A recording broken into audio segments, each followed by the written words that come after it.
John, morning. Good morning, how are you? I'm very good.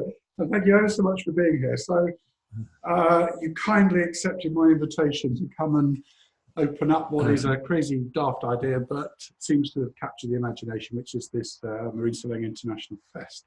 So I'm really, really grateful for you to be here. Delighted to be here. I think I'd just like to give you the opportunity, because there may be people online or people who see the video later who don't know much about you or indeed the Nautical Institute. So please tell us a bit about what you do. So my name's John Lloyd, and my career really has been in two parts. The first of which was a 17-year seagoing career as a navigator and later a ship's master. A little bit of time in marine pilotage.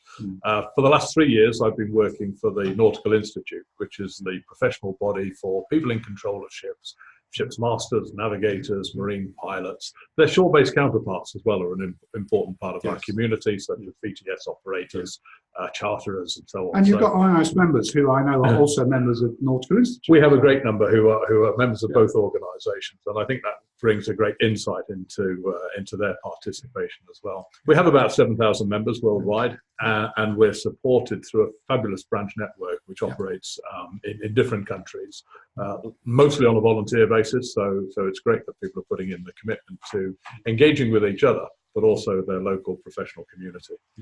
Yeah, interesting. So you're happy to take emails from people if they want to contact you or want more information? I would be delighted to. So John.Lloyd at nautinst nautinst.org. Okay, that's the free plug over now, John. I know you've just come back from Bangladesh, and I wanted just to ask you about that trip to Bangladesh, because I've recently come back from a trip to Mumbai, where we held a one-day symposium for our Indian branch members. And I know we've spoken about this off camera, but I was amazed at how I was treated with huge respect.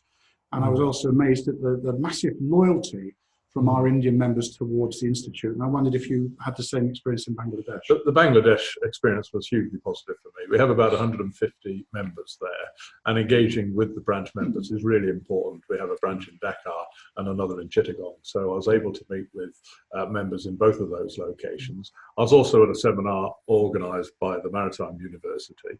And you're absolutely right. The engagement from the local community is very, very powerful, very supportive.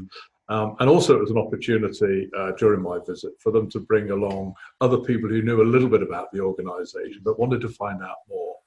And I think it reflects really the enthusiasm for professional bodies like ours, like yours, that people wanted to join. So we had 15 new members join just in the few days that I was out there. So that was very positive.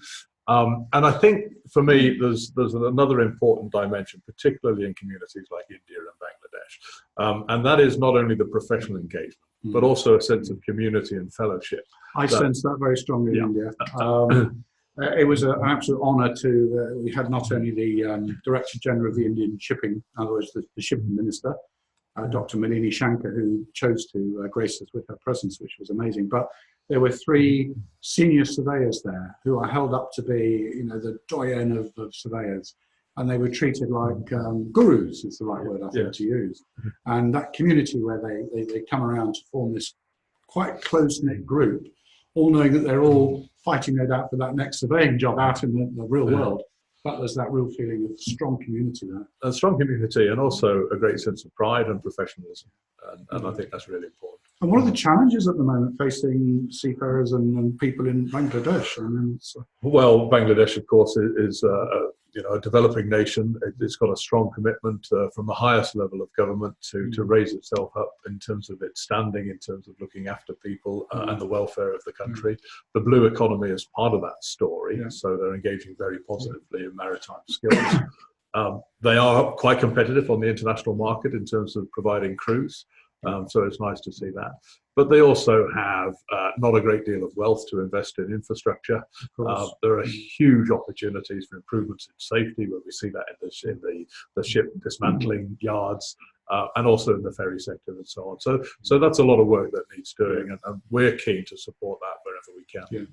And without jesting, I understand the prawns were rather good. The prawns in Cox's Bazaar were rather fabulous. Thank you. Yes. Okay, let's move on. What are your thoughts on this 24-hour crazy marathon. I mean, it's a way of, I see it as a mechanism for disseminating training and education to marine surveyors, but it's about also recognising a day in the calendar when marine surveyors can come together, all right, albeit in an online network. But what do you think? History will be the judge. No, listen, I think member engagement is really important, and I think we need to do that on a one-to-one basis, we need to do that on a group basis, and we need to use technology to support engagement as well on a global basis. I think one of the great advantages of the telethon approach to this is that you can engage speakers from around the globe on a whole variety of different subjects. And also with the support of technology, it isn't lost. It's there as a webcam. We're recording it. It'll be there for people to draw on as a source of inspiration and technical guidance as well. Yes, so I think it'll be fabulous, and I hope you get a lot of support for it. Well, we're going to need some takeaway pizzas and lots of black coffee, but I'm sure that's all organised to keep us running through the night. But it is quite exciting. I think it's possibly the most innovative thing we have ever undertaken. Organising a London conference, for example, is a challenge in its own right. But you have fixed venues, you have speakers who are coming. We've got speakers presenting who are not familiar with the technology, so that could be challenging, and so on and so on. But at the end of the day, I'm a great believer that you've got to keep breaking new boundaries, pushing back the frontiers, and just finding any way possible to try and engage with this mass of people out there. They're all doing the same job at the end of the day, albeit some work in small craft surveying, others work in big ships surveying. At the end of the day, they are applying their technical knowledge to a problem or a situation. They're producing a report, and ultimately it doesn't much matter. So and there is so much to share. And there is sharing of knowledge is important. Yeah. Yes. So you touched briefly then on membership engagement, which sort of leads me into, I think, the next bit of debate we might have. Yes. Can we chat briefly about the challenges of membership organisations? Because what the audience online don't know is that you and I met recently. In fact, 4 of your team met with 4 of my team, and we had what I thought was a really fascinating round robin or round table discussion. What became apparent is that you have more members than us, you have more staff than us, and you have a bigger turnover than us. But apart from that, we seem to share the same issues and the same challenges. So member engagement, how do we keep ourselves relevant as organisations in an ever-changing world for our members? It is about quality, and I think one of the great challenges for organisations like ours is that the sort of people who become members are already committed to a quality message, and those people tend to be busy, and so finding ways in which they can engage is really quite a challenge. We do it through a number of different ways. We have the branch network, which I mentioned before. We have something like 85 branches around the globe. So that gives an opportunity for people to get together on a technical subject locally. Invite people from the community as well. It isn't just about members, but to discuss things which might be confronting them at a local level. It might be port safety, it might be pilotage, it might be autonomy and automation. But whatever it is that's important for them at a local level gives the opportunity. And we support that from headquarters. We will provide some core presentation material. We also, to a number of branches, provide recording material so that they can be podcasted later on as well. We also have an annual general meeting, which we link to a technical seminar. This year was in Malta, which was a great success, and next year we'll be in Hong Kong. So we're taking the message a little bit further east. And you said to me, I think earlier today, that the average life of a member of the Nautical Institute is 8 years. Well, if we take very broad statistics and say, well, we've got this number of members. So how do you and how do we extend the life of that member from 8 to 10 years? I mean, those are the challenges. I think it's about creating demonstrable value to the members. It is a little bit more sophisticated than what's in it for me. But some of the things that we've been doing recently is some more engagement with people in their early membership career, if I could call it that. And that's about making sure that they're reflecting on the reasons they joined, and have they, for example, been in touch with the branch? Have they written to Seaways? Are they getting their, Seaways is our professional journal. Are they receiving that on a regular basis and finding time to read it? Are they discussing things professionally on the back of what's in the journal? But we go further than that. A few years ago, we introduced some legal insurance cover for those people who maybe have been cast adrift a little bit by their employers, they're going to a court and they haven't got anyone else to turn to. We provide some support there financially and with expertise to give those members some support in their hour of need. Yeah. And I think that's really important, a very important member benefit. And we've just entered into an arrangement with Videotel, where all of our members will have free access to their CBT training packages each year. So that opens up another avenue, another opportunity. It does. And I think it's important not to undersell the networking. You know, people, when you meet in a big room, you can say to someone, it is really likely your next job is going to come from someone in this room. Yeah, I think everybody would support that ethos as well. So you've got a background, I know, in running education establishments over the years, and I know actually you've got some knowledge about the IIMS professional qualifications from historical times. But is that something you brought into the Nautical Institute as well, that this need and desire to educate and train? Yes, it is. Half of my career was in maritime education and training. So I worked at Warsat near Southampton. I worked in Vanuatu at the Maritime College there, and then went to the Australian Maritime College, which is where we had the pathway for people doing your course. Yes. And that was a great success. Yes. We found some motivators there for engaging with the community. Later, I set up a new maritime college in Angola. Different story. We'll come to that another time. But I do think that it is important. And what I brought into the Nautical Institute is having consulted with members and seeing what's out there. How could we help them with their professional development? So we've created so far a suite of 4 or 5 short courses, just 2 or 3 days in duration, looking at onboard navigational assessments, looking at incident investigation and analysis, what is causing those accidents, an introduction to shipping, how can we broaden the knowledge about that special maritime community in which people are working. And we will continue to grow that a little bit. It is partly about diversification. It is partly about member need, but it is also about our brand delivering high quality, continuing professional development solutions to our membership and beyond. Yes. So we're fringing now on to continuing professional development here as well. And I think we ought to have a quick dialogue about CPD. We don't make CPD mandatory in IIMS, and I don't think you do either with the Nautical Institute. That's correct. But how important in an ever-changing world when technology is moving on, how important is it for people to do some sort of CPD and keep themselves current in the marketplace? Because I worry, and I've said this publicly many, many times, I don't worry so much about the young surveyors who are coming in. They are entitled to make mistakes and they will learn from their mistakes, and they need a mentor. But once these people have been doing this job 15, 20, 25, 30 years, I worry if they've not kept themselves current in the marketplace that they start to become irrelevant. Yes. I don't know, what are your thoughts? Well, like you, we don't make CPD compulsory.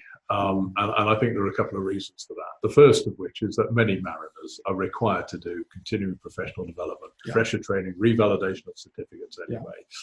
And so to impose something on top of that isn't necessarily a good solution for everybody. So that answers the question as to why it's not compulsory. But I think CPD is really important. You're right, technology changes, ship operations change. We're sending ships into regions of the world which we have never done previously. Absolutely. And people just can't do that safely without further training, further engagement with professionals. And I think when you consider going to an interview, if you can say to someone, well, I keep myself up to date by membership of a relevant professional body, then that really differentiates you from those people who don't. And then you can add on the detail about attending technical seminars, engaging in LinkedIn forums, discussion groups, and so on and so forth. So we're facilitators of that. Yeah, I would agree with that too. And I think ultimately it's about standards as well, isn't it? Because we are both committed, surely, as organisations, about driving up the standard of our membership. Raising the standard where we can. And is it true that we are only as strong as our weakest member? Is that true? Well, I think we're only as strong as our membership. Not that we have any weak members, of course. We're all to the highest possible standard. But, we run a series of practical courses, day-long seminars. We go into an inland waterways, canal basin, and we whack boats with hammers and all that kind of stuff. And that all has value. Yes. But ultimately, it is about upskilling people, isn't it? And I think we need to be the facilitators to help people to do that.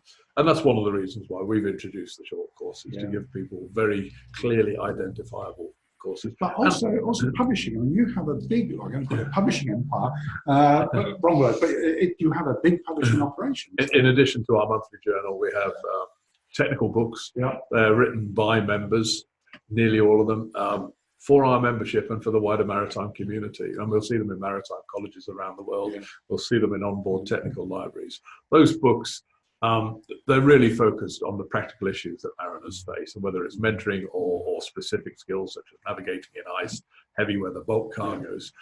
There's a very comprehensive library in there which supports continuing professional development, but also a very important source of reference for people to look more deeply into a particular subject. So yes, and we bring online 5, 6 new books every single year. And are those in old-fashioned paper product, or are you moving online with those? Or well, we're looking at digital solutions. The reality is that one of the things that paper is very transportable. Absolutely. You know, it goes onto a ship and it sits there, and people can read it. I think there is some strong evidence that paper versions of documents encourage people to discuss things more than online. Yes. I think some sort of dual solution is pretty powerful as well, because then people can email stuff.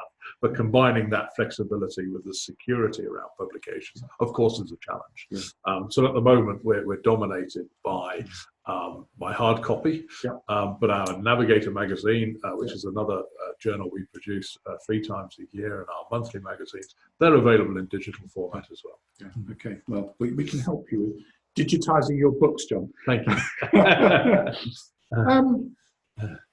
One of the things I wanted to talk about is, given the number of incidents and accidents that happen at sea, and you'll be the same as me, I get various news feeds coming into my machine every day. You know, you hear about 5 people dying here, you hear about ships going down almost every day. I find that truly distressing. You hear about, there was the case only last week where I think it was a ro-ro came into Barcelona and took out one of the cranes, you know, which caught fire. I don't believe anybody died in that incident. But why are these things still happening? I know the answer, it's human error by and large, but what can we as an industry, what should we as an industry be doing to stop that? And what role can marine surveyors play, if any, in that, to try and keep these people safe? I think training and professionalism is really important. And one of the features that maybe is an area that can be done more often, if we look at the airline industry, for example, which requires refresher training in particular roles. I do think that's a question which both employers and the industry need to look at themselves and say, are we doing all we can to support those? We know in the case of the ferry, for example, that there was very strong winds at the time. It was a difficult ship handling situation. But if you're not exposed to practicing that in the safe environment of a simulator, it's unlikely you're going to get good at it. We saw also the accident report of the container ship, which hit the quay, and that was about excessive speed. But again, if we're not training people and giving them the opportunity to practice and refresh in a safe environment to develop their skills, then we are leaving them exposed to difficult situations. I understand and I agree with you, but is it not a case in this industry that we seem to have a major disaster before we learn some lessons, and then some new regulation comes in, and that troubles me. But not easy, I know, to look ahead and predict things, but I don't know. Well, and in my view, and one or two of the presentations I've made, that is a very important point. When we look at the history of the evolution of international regulations through the IMO, they tend to be the result of major casualties, whether it's the Torrey Canyon and pollution, the Titanic and passenger safety and ship design as well. It wasn't just about life-saving appliances. And so on. And we have the Breyer and STCW 95 bringing competence more to the fore. But for the first time, maybe for the first time, we can look around the corner and we can say that automation and autonomy is going to play an increasingly important part of the mariner's role going forward. And we know that's going to happen, but I'm not sure that we're tackling that head on by giving people the skills to manage increasing technology. Let's expand this further, because it's on my list of things that I thought we ought to talk about. We talk about disruptive technologies, and my personal view, over the last, let's say, 15 years, and perhaps over the next 15 years, there's going to be a 30-year window where, when somebody writes history in 100 or 200 years' time, they're going to point back to this age and say this was the industrial revolution of its time. We've gone through such, the internet developing and all of that kind of everything that's spun from that. We're now talking about autonomous ships. We're talking about revolutionary types of fuel that a few years ago we never would have thought of. We're talking about drone technology, which seems to be becoming commonplace now. And one of the things I find fascinating is that we're used to put 2 men into a tank. You can now put a drone into a tank. That has to be a step forward from a health and safety point of view. But where are we going with all this technology, John? I mean, autonomous vessels. I mean, if as a surveyor, all right, it's still a ship, but as a surveyor would generally go and speak to the master when they board the ship, who are they going to talk to? The guy in the control room who's on the shore? How does that all start? So where do they acquire those skills? Well, I think the development work that's going on in autonomous vessels is great. It's fabulous. Yeah. But one of the analogies I use is when we sent men to the moon. We had the voyage to the moon, really not because of the destination, but because of what we learnt on the way. We did improve our computer power. We made things smaller. We made things more efficient. And what I hope is going to come out of this drive with technology and towards autonomous ships is improved safety, improved support for the mariner in making critical decisions, whether it's weather routing, whether it's passage planning, whether it's fuel efficiency. So I think all of those opportunities will benefit us during the passage towards autonomous ships. Will we get some? Yes, of course we will, but not in the short term. Technology needs to improve, reliability needs to improve, propulsion systems with clean propulsion need to improve, and those design characteristics, yes, they're there at the development stage, but I think they're some way down the line from taking seafarers' jobs away from them at the moment. Well, that is one of the questions, of course, is what happens to these seafarers' jobs? But I mean, it's not just in seafaring. I mean, I heard a report in the UK recently that said that as AI takes over, you get more and more robotic systems, as many as 11 million jobs could disappear. And you think, well, what are people going to do? So 11 million jobs won't disappear. People will retrain to do other things. But in the seafaring sense, I mean, there are a lot of jobs potentially then that could go. Well, there could be, but I think there will always be the question around the business case and the value, and the consequential loss if your autonomous ship breaks down in the middle of the Atlantic. Yeah. You've got a long way to go go and put something remedial in place to do that. That we've got questions as yet unanswered about berthing of ships, manoeuvring in close visibility, those targets and issues which can't be identified readily with today's technology, the small sailing boat, the unpredictable fishing vessel, whatever that might be. So we have a long way to go before we're at that stage. But they will need to be supervised at whatever level by people with the requisite skills and understanding of that maritime domain. And whether that's about currents and weather or something more profound around seamanship and accidents and distress at sea, there's a whole range of issues for us to address. Not to mention the legal regulatory framework. I wanted to touch on that legal thing because I mean, we had somebody who came and presented at our London conference last year, and his point was these ships are now developing at such a rate the law hasn't and won't catch up with them. So what happens, somebody posed the question, what happens when two autonomous ships collide? Yes. That's a challenge for the surveyor, because where does the surveyor start? When he starts doing his accident damage survey. But where do we stand with the legal stuff? I mean, what is going to happen? Well, the legal framework is still catching up. And I think when we look at the foundations of that through UNCLOS, then we're... And IMO are looking at it. IMO have got working groups set up to look at the impact of autonomous ships. But I think there are two areas in which we have both an opportunity and a challenge. The first of which is the responsibility for ships in coastal waters usually lie with the adjacent country. So that country can make its own decisions in terms of what it will permit and what it won't permit. So that gives an opportunity for test beds and development work. And we see some of those and some of the high profile ones, for example, going on in Norway at the moment. Yes. And that's great. Let's see where that takes us. There are some questions, around that. But there's a planning line there which is in place, and let's see what we learn from that. I think there's another responsibility and an opportunity, and that lies with industry.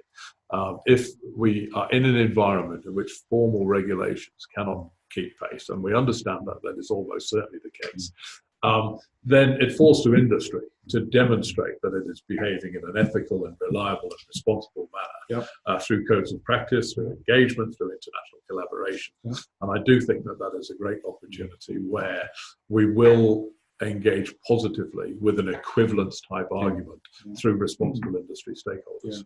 It is interesting how things change now. People move on, things change. The one that caught my eye fairly recently was the suggestion that we might now move ports 2 miles out to sea and have some kind of berthing possibility 2 miles out at sea, which is then connected with some fast undersea container system that whizzes the containers into port, to make sure that we don't have the sort of the grime and the dirt and so on, that much closer to the civilization and so on. And again, I think, well, who comes up with these ideas? Are they actually workable, or are they pie in the sky? And I don't know the answer to that. Well, I wish I did know the answer. You know, we see technology, and in bite-sized places, we see things like, you know, magnetic elevating trains. You know, they were the flavour of the month at one time, but they're not commonplace. And in each case, it will be whether the business argument stands up, whether the investment outweighs the cost. And, you know, seafarers provide us pretty good value for money in terms of their oversight, their reliability, and so on. So that will be an important thing. And it's not that it can't be done. It is about whether it's worthwhile doing. And I think that's a much more complex question to get to the answer. So perhaps an unfair question to you, but do you have a message to give to surveyors who might be watching this either online or watching the video? What is the message to surveyors in this maelstrom of change? Well, I think certainly the message to surveyors is that they need to be absolutely at the cutting edge of what is going on with the technology, so that when they're doing their bridge inspection or the bridge equipment, they're not doing it in splendid isolation from 30 years ago, but they're up to date and understand and can engage with the people that are part of that inspection and that audit, how the equipment's being used, have they got the skills to do it. And actually, if you don't know some stuff yourself, it's very difficult to test that knowledge and that understanding. And I do think that good surveying is actually such an important part of the safety makeup of any operation. So one of the things we've debated endlessly is, where do the next generation of surveyors come from? And as I understand it from people within IIMS, they tell me now that people do 20 years at sea in the case of big commercial ship stuff. In the case of small craft surveying, they might come through a boat yard or boat building facility, they come through a refit yard or whatever, and they become a surveyor. But increasingly now, people are not doing 20 years at sea and coming ashore and wanting to be a marine surveyor. So maybe it's my problem and not your problem, but how are you going to generate the next generation of marine surveyors? Because it's a problem. You know, when the UK went through its analysis of the importance of the maritime community, it wasn't just about sailors, people on board the ship. It is about the whole of that pipeline of support, if you like, the harbour masters, the pilots, the surveyors, the maritime educators, the regulators, and so on and so forth. And I think that goes to show why the maritime seagoing community is so important, not only for seagoing, but for that whole range of industries that rely on the skills that are developed. It isn't a single solution, of course. You know, we do need some of those skills, and we will always need those. But those people themselves can pass on knowledge, they can mentor, they can support. And I think we shouldn't underestimate the learning capacity of young people now. They've got access to information in a way which we just didn't have when we were young.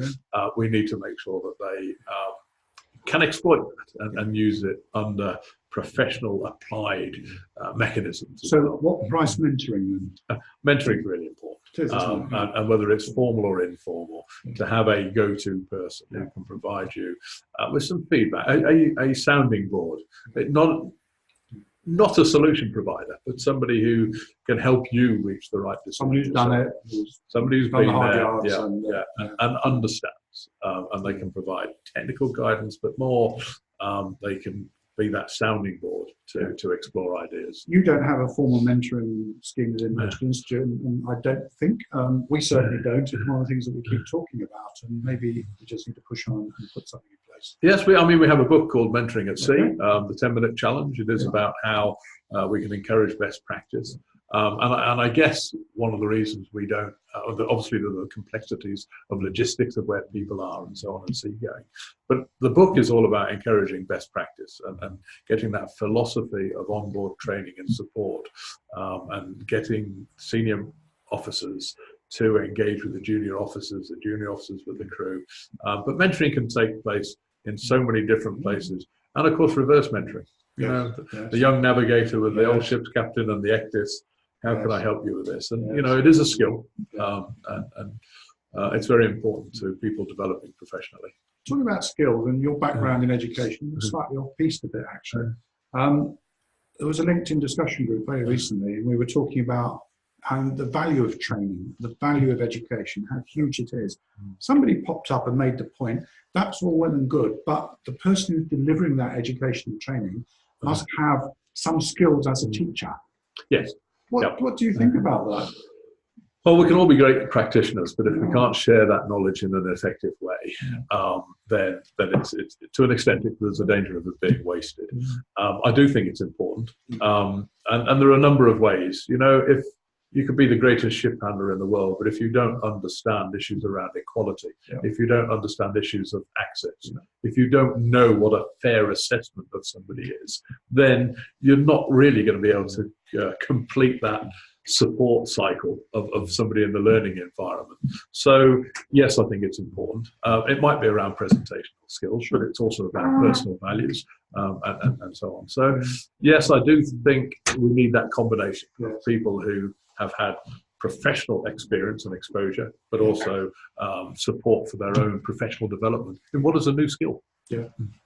We are, as many people won't know, actually currently involved in looking at a UK apprenticeship scheme for marine surveyors. I just want to get your take on it, really. It's not an initiative driven by IIMS, but we have a seat at the table. And I think what is fascinating and slightly concerning is that we can develop new apprentices, but I don't actually know who's going to employ them. There aren't many big organisations who are going to employ lots of marine surveyors, in my opinion. I just wonder whether or not it might be a wasted scheme. Well, I hope it's not going to be wasted, but I do think that the pathway to employment is really important, and getting that buy-in. We've seen similar things in the maritime community. For example, one of the second careers for many mariners is moving into pilotage. Now, years ago, Liverpool, for example, had an apprenticeship program where relatively inexperienced mariners moved into an extensive training and professional development program on the Mersey and became expert pilots. So that sort of apprenticeship model has proven the test of time. In a way, I guess the surveying business is slightly less regulated. It's unregulated. Well, I didn't want to be unkind.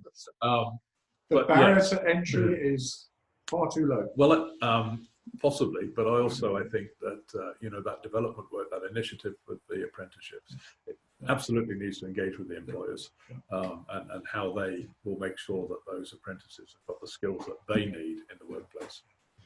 I'm just conscious of time. Actually, we're pressing on quite nicely now, but I don't know if any of our online audience, if you have any questions you'd like to raise at this point to John before I move on.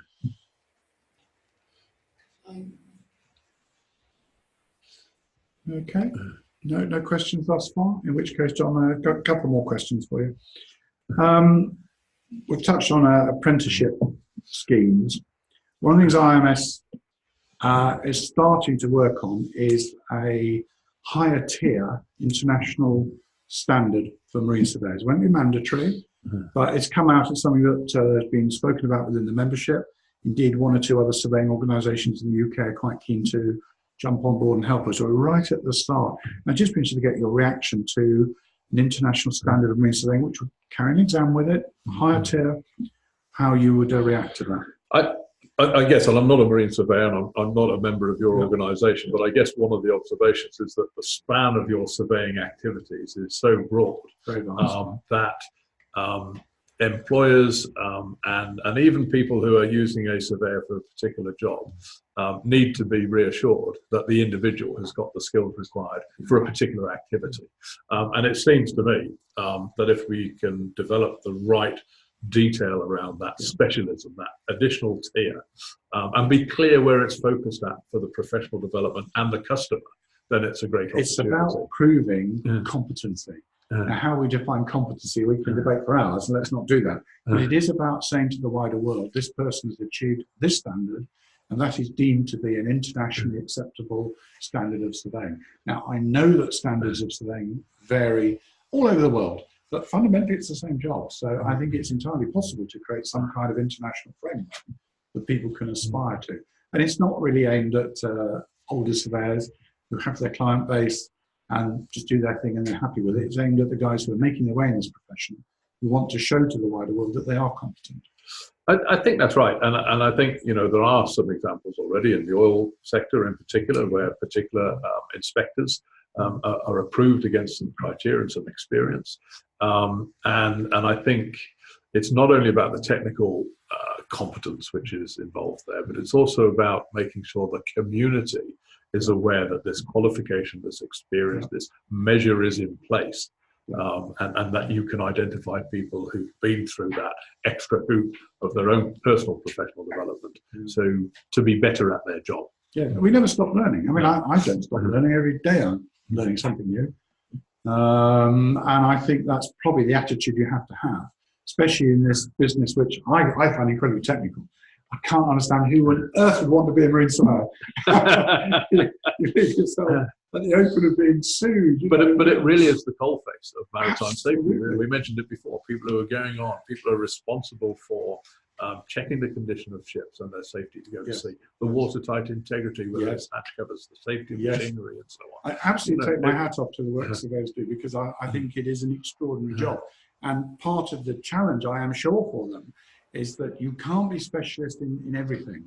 There's so many different spheres. And we do face challenges because, we have a big ship guy says, well, I know how to look at a 10-meter GRP boat.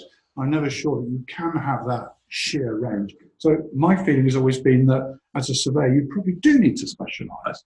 I would think so, yes. I mean, it seems to make sense that if you, because that is such a broad spectrum of the community that you're servicing.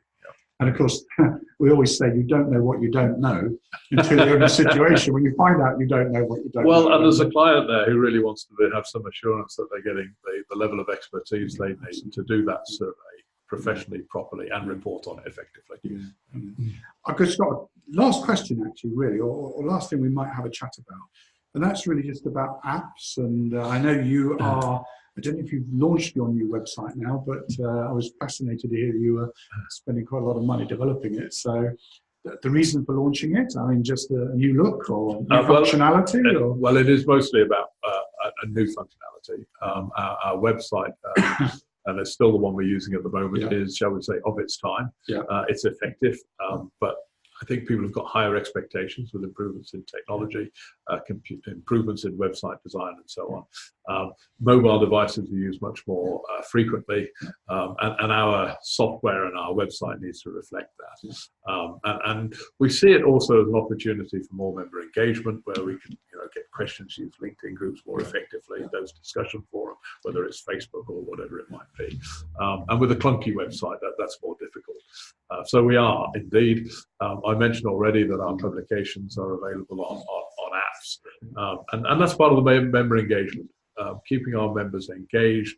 We value their views. We want their input. Absolutely, as we do too. And we need to make the mechanisms for them to do that as easy and as straightforward as possible. So where do you sit with apps? You've touched on apps. Yes. We have a CPD app that we launched a couple of years ago. What's interesting is that about 40% of our members are quite engaged with it. They use that as a way of doing it now. Another 20% have probably dabbled with it and found it difficult to use or couldn't crack it. And the other 40% are blissfully unaware or have no desire to engage with it. So where do you sit with apps? Well, primarily it's focused on our publications, which increasingly are becoming searchable, so people can look for a particular subject and be able to tease out all the relevant articles and things like that. So we're putting quite a bit of work into what you might call technical support through the apps as well. I think there's a few unanswered questions around using them. Do we want more effort perhaps on members talking to members through that sort of network? And I think we want to test that just to see if this is the right vehicle for it, or whether it should remain kind of around a hub and spoke type arrangement. But I think those are the sorts of areas in which, but also the flexibility that comes with buying books and doing things on an effective, responsive, app-based website is absolutely fundamental. Yeah, we're in the process, which you won't be aware of, we're in the process of launching a marine surveyor search app. Right. Which will go live in January, and in fact the members don't know about this yet. It'll be coming out in the next month or two, but we've been working all year on developing this, so it's a member benefit. It works not against the website, it works alongside the website, because people just choose to access the information in so many different ways these days. Yes. And for some people, perhaps the younger generation, are having something at the push of a button on their mobile phone. They can find the nearest surveyor to that port in wherever. Has to make sense. Mobile devices made such a big change to Huge. that, and having software, websites, and interconnectivity that supports those devices is fundamental to being effective. John, I think we're about out of time. Can't believe it. Where's the 45 minutes gone? Been absolutely fascinating. I hope our audience have found that a great way to start the 24-hour marathon. I'm still alive and buzzing at the moment. I might not be this time tomorrow, but well, I hope the whole event, the whole 24 hours, is a great success. Thank you for allowing me and the Nautical Institute to be a small part of the beginning. John, it's great, and I in turn must thank you for being a media partner in all of this as well. So we are very, very grateful for the support you've given us, and I'm sure we'll be writing a report after the event as well, which we'll send over to you. But John, thank you very much indeed. Thank you. Lovely, thank you. Bye-bye.